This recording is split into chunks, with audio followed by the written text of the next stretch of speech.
नमस्कार दर्शकों, मैं तान्या और आप देख रहे हैं न्यूज प्रोग्रेसिव इंडिया और मैं आपको बताने जा रही हूँ आज की डेली बुलेटिन। उत्तर प्रदेश के उप मुख्यमंत्री केशव प्रसाद मौर्य बाराबंकी दौरे पर पहुंचे। इस दौरान उन्होंने जिला के अधिकारी के साथ मीटिंग कर विकास कार्यों की समीक्षा की। उन्होंने कहा कि उत्तर प्रदेश सीएम योगी के नेतृत्व में नए कीर्तिमान स्थापित कर रहा है। प्रदेश में बड़े पैमाने पर निवेश किए जा रहे हैं। साथ ही केशव प्रसाद मौर्य ने बीजेपी के नेताओं और कार्यकर्ताओं से मुलाकात कर उनमें मिशन 2024 को लेकर जोश भरा है। इस दौरान उन्होंने अखिलेश यादव की उस बात का भी जवाब दिया जिसमें उन्होंने डिप्टी सीएम को 100 विधायक लाकर सीएम बनने का ऑफर दिया था। देखिए, श्री अखिलेश यादव जी पानी से निकलने के बाद मछली को देखते हैं अपना तड़पती है। श्री अखिलेश यादव जी सत्ता के बिना तड़प रहे हैं। समाजवादी पार्टी समाप्तवादी हो गई है, तो समाप्त होने जा रही है। उनके 111 में से 100 विधायक स्वयं छोड़ करके सपा भाजपा की ओर आने के लिए तैयार बैठे हैं। अभी हमें तोड़ने की आवश्यकता नहीं है। हमारी सरकार मजबूती से चल रही है। पहला कार्यकाल चल गया। वो केशव प्रसाद के समर्थक नहीं है, वो भाजपा के विरोधी हैं, वो पिछड़ों के विरोधी हैं। वो इस प्रकार की बातें करके आपसे सवाल करवा करके मीडिया में चर्चा जरूर पा सकते हैं, लेकिन उनकी भावना कैसी है। जब विधानसभा का सत्र चल रहा था और विधानसभा के सत्र के दौरान जब उन्होंने तमाम सारी ऐसी बातें कही जो कड़वी बातें थी, हम लोगों ने धैर्य से सुना था। लेकिन जब मैंने उनके सामने उनके ही तमाम सारे जो विषय रखे गए, जब उनका जवाब देने की बात शुरू किया, तो उनकी जो भाषा थी इतनी निंदनीय थी, इतनी घटिया थी कि किसी राजनीतिक नेता की ऐसी भाषा नहीं होती। वो केशव प्रसाद के हितैषी नहीं है। वो केशव प्रसाद जैसे किसी भी पिछड़े वर्ग के किसी नेता को चाहते ही नहीं है कि कोई बड़ा बन पावे। आजमगढ़ से सांसद और भोजपुरी सुपरस्टार दिनेश लाल यादव उर्फ निरहुआ ने शहर से सटे एक रामपुर गांव पहुंचे, जहां पिछले दिनों इस सड़क हादसे में एक ही परिवार के 5 लोगों की मौत हो गई। निरहुआ पीड़ित परिजनों से मुलाकात कर संवेदना भी प्रकट की और किसान दुर्घटना बीमा निधि पर भी अपनी मदद देने की बड़ी बात कही है। जी, बहुत दुखद घटना है। यहाँ आ चुके थे। जब से घटना हुई है तब से ही पीड़ित परिवार से बात करते हुए और जितनी भी राहत सामग्री जितना राहत है उससे करवाना जितना शौक हो साहब हमारे फोटो मिश्रा चल रहा है। घटना तो ऐसी है कि मतलब कुछ भी कहने योग्य कोई भी नहीं है, क्योंकि एक परिवार से इतने लोगों की मृत्यु हो जाना बहुत ही दुखद घटना होगी। और एक बच्ची उसमें घायल भी है जिसकी इलाज जिसका चल रहा है। डीएम साहब से भी बात हुई, बच्ची जिसकी इलाज जिसका चल रहा है उसके लिए जितनी भी सहायता है वो सब किया जा रहा है।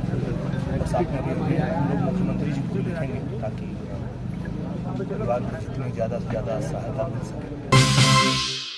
उत्तर प्रदेश के मऊ जनपद में प्रशासन की एक बड़ी कार्रवाई सामने आई, जहां नगर क्षेत्र के बांधा इलाके में बने अवैध अतिक्रमण पर प्रशासन का बुलडोजर चला है। वहीं एक व्यक्ति को अवैध निर्माण को ध्वस्त करने में बाधा उत्पन्न करने के लिए भी गिरफ्तार कर लिया है। सीओ सिटी धनंजय मिश्रा ने बताया कि प्रशासन के द्वारा आगामी त्योहारों और आवागमन की सुचारू रूप से चलने के लिए बांदा रोड पर अवैध रूप से बने 3 शेड और दुकानों और घरों के निर्माण को भी तोड़ दिया गया। शहर का बाईपास रोड है जो आजमगढ़ की तरफ से ट्रैफिक आती है या बलिया की तरफ से आती है जो आजमगढ़ की तरफ जाती है। तो ये बंधा रोड आपको दिखाई दे रहा होगा कि कितनी ट्रैफिक है इस पर। तो जो भी गाजीपुर तिराहा या आजमगढ़ तिराहे की तरफ नहीं जाना चाहते हैं, बाईपास होकर जाना चाहते हैं, तो उसके लिए बाईपास रोड है जिसको लोगों ने लगातार अतिक्रमण कर रखा है। पहले भी हटवाया गया था। अब आपको दिखाई दे रहा होगा कि कोई टीन सेट लगा के उस पर बोरिंग लगा रहा है, कोई चाय की दुकान लगा रहा है, कोई गिट्टी रख लिया, कोई कबाड़ा का दुकान लगा लिया, कोई बालू रख लिया। तो इसी को खाली कराया जा रहा है। ये ट्रैफिक अगर विपरीत परिस्थितियों में भी त्यौहार आने वाले हैं तो भीतर जाम रहेगा, तो ये बाईपास रोड हमारा काम करेगा। लोगों को जन सामान्य के लिए यातायात इस पर सुगम रूप से चलता रहेगा। बाईपास रोड है, ये मिर्जा आदिपुरा से बलिया को जोड़ने के लिए बाईपास बनाया गया है। इधर हमारे काफ़ी त्यौहार भी आ रहा है और हम लोगों को काफ़ी डाइवर्जन भी करना पड़ता है, ट्रैफिक को निकालना ही पड़ता है। इधर आप देख रहे होंगे कि सड़क के किनारे तमाम कोई टीन शेड लगा के कोई बालू गिट्टी रख के अतिक्रमण किया हुआ है। उसको हटा देने के बाद ये कम से कम जो भी हमारा ट्रैफिक व्यवस्था तो डाइवर्जन करा जाता है उसमें बड़ी गाड़ियाँ इधर से निकल सकते हैं और इसको हम सुचारू रूप से संचालन कर सकते हैं। Thank you. Okay sir. Shrikant Tyagi प्रकरण को लेकर त्यागी समाज में रोष व्यक्त हो गया है, जिसको लेकर लगातार धरना प्रदर्शन किया जा रहा है। त्यागी सभा भवन अध्यक्ष हरिओम त्यागी ने मीडिया से बात करते हुए ये कहा कि 2024 में बीजेपी को वोट नहीं चोट देने का काम करेगा त्यागी समाज। यदि श्रीकांत त्यागी के परिवार को इंसाफ नहीं मिला और श्रीकांत त्यागी पर लगी गैंगस्टर धारा को नहीं हटाया गया तो त्यागी समाज 2024 के लोकसभा चुनावों में बीजेपी को वोट की चोट देने का काम कर सकता है। टोल फ्री करने की इसलिए की गई है कि सरकार हमारी कोई भी मांग नहीं मान रही है। हमने पहले 15 दिन का टाइम दिया था, उस पर हमारे पर किसी पर गौर नहीं किया गया। उसके बाद भी हमने कल धरना प्रदर्शन किया जिलाधिकारी कार्यालय पर, ज्ञापन देखा है मुख्यमंत्री जी के नाम, एडीएम साहब को ज्ञापन दिया, लेकिन उस पर भी कोई अभी तक हमारे से किसी तरीके की कोई बात नहीं की गई। ये भाजपा सरकार की बहुत गलत नीतियों का मामला है। ये कुछ भी नहीं, किसी भी तरह का न्याय मान सम्मान हमारा नहीं बचा है। किस तरह का ये प्रदर्शन होगा और कहाँ ये मुजफ्फरनगर जिले, मुजफ्फरनगर और सहारनपुर में जो हमारे 3 टोल पड़ते हैं, कोल की, रोहाना टोल प्लाजा और छपार टोल प्लाजा, इन तीनों पे धरना प्रदर्शन होगा और टोल फ्री किए जाएंगे। किस समय 10 बजे से अनिश्चितकालीन तक के लिए ये धरना प्रदर्शन होगा, टोल फ्री।